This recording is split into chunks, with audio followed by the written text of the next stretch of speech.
Welcome to the Retire with Peace podcast, the podcast where we help you create a fulfilling and stress-free retirement. Each week, we bring you expert advice, practical tips, and inspiring stories to help you plan and live your best retirement life. Whether you're nearing retirement or already enjoying your golden years, this podcast is here to support you every step of the way. Let's embark on this journey together and discover how to retire with peace. Welcome back to the Retire with Peace podcast. As always, I'm your host, Dave Zaegel. And if you've been listening for the past several episodes, you know that we are in kind of wrapping up a series on health and specifically different ways that we can stay healthy, not only while we're younger, but also as we age. So that way you can retire with peace and retire with good health also. Today, we're going to keep it short and sweet. We're going to talk about sleep. Admittedly, this is one area that I have not done well in my personal history, but have definitely improved and seen some benefits from that. So why is sleep a must-do? Why is this such a big priority for all of us? Well, we'll hear a lot about how it helps with metabolism, helps with your mood. Obviously, you don't feel tired when you sleep enough. It really helps the body repair itself, which I find absolutely fascinating what happens during sleep. The more and more I've dug into this, the body is amazing. And when you give it that time to rest and relax and specifically sleep, it can do an amazing job of repairing itself while you sleep. But I want to talk specifically about two things that I found fascinating in terms of what happens when you sleep.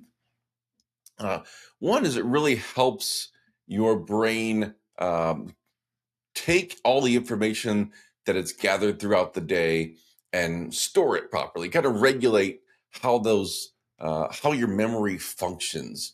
So if you're not getting enough sleep, you may do a lot during the day, but you're not giving your brain enough time at night to process all of it properly.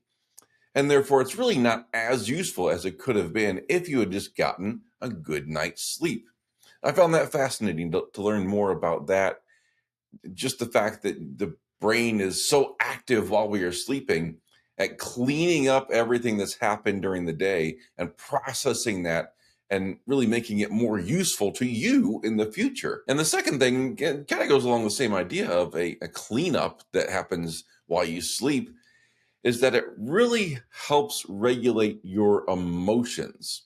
And this probably goes hand in hand with regulating your memory and how you're thinking clearly or not, because a lot of times people might think, well, I'm not sleeping enough and therefore I'm tired and maybe I'm more emotional because of that. And yes, that is tied in together. But when you're sleeping, your brain is actually helping to effectively clean up your emotions. And I know that's not the most scientific way to explain it, but if we think about getting that rest as being vital to being able to handle our own emotions the next day and the next several days, it just makes sleeping all the more important. So make sure that you're giving yourself the proper amount of sleep. Generally, you'll hear 7 to 8 hours at least. Maybe 9 is better for some of you. Everybody's going to be a little bit different in that. There's no exact amount for everybody, but generally 7 to 8 at least is the ideal target for sleep. It's going to help you repair your body. It's also going to help your brain repair itself in terms of storing memory, handling emotions, mood, stress, all the above. It's going to help your metabolism. So many benefits to making sure we get a proper amount of sleep on a regular basis, because there is, yes, you can catch up on sleep, but technically not. Technically, if you've gone, especially several days with not enough sleep, that memory processing, that emotional processing just isn't quite there. It's not that you can just, say, I'll make it up in the next couple of days. It needs to be something as consistent as possible. That way your brain and your body can be repairing itself and enhancing itself on a regular basis. Thanks so much for tuning into this episode. I really appreciate your support and hope you found value in the conversation. If you enjoyed it, be sure to subscribe, leave a review, and share it with someone who might benefit from it. Your feedback helps keep the show growing. Until next time, take care and stay strong as we learn to retire with peace.